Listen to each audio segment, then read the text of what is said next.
ಜಗದಾದಿಗುರು ಕೃಷ್ಣನನ್ನು ನೋಡಿ ಸ್ವಾಮಿ, ಅರ್ಥ ಆಗ್ಬಿಡುತ್ತೆ. ಮಹಾರಾಜ ಯಾವಾಗಲೂ ರತ್ನ ಖಚಿತವಾದಂತಹ ವಸ್ತ್ರಗಳನ್ನು ಧರಿಸಿದವ, ಸುಖಭೋಗಗಳಲ್ಲಿ ಇದ್ದವ, ಮತ್ತು ಮಹಾರಾಜನಾಗಿ ಸಕಲ ವೈಢೂರ್ಯಗಳು ಮತ್ತು ರತ್ನಖಚಿತವಾದಂತಹ ಆಭರಣಗಳನ್ನು ಧರಿಸಿ ಆತ ಆಡಳಿತವನ್ನು ಮಾಡ್ತಾ ಇದ್ದಂಥವನು.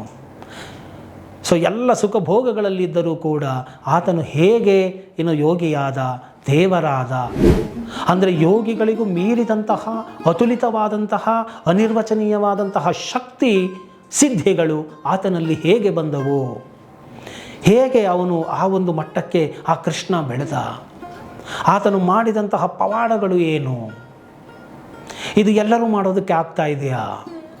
ಅಂದರೆ ಎಲ್ಲರಿಗಿನ್ನ ನಾನು ಮೇಲ್ಮಟ್ಟದವನಾಗೋದು ಬೇಡವಾ, ಬೆಳೆಯೋದು ಬೇಡವಾ, ಅತುಲಿತ ಅತೀಂದ್ರಿಯ ಶಕ್ತಿಗಳು ನಮಗೆ ಬರುವುದು ಬೇಡವಾ, ಅಥವಾ ಅತೀಂದ್ರಿಯವಾದಂತಹ ಜ್ಞಾನ ನಮಗೆ ಸಿಗುವುದು ಬೇಡವಾ?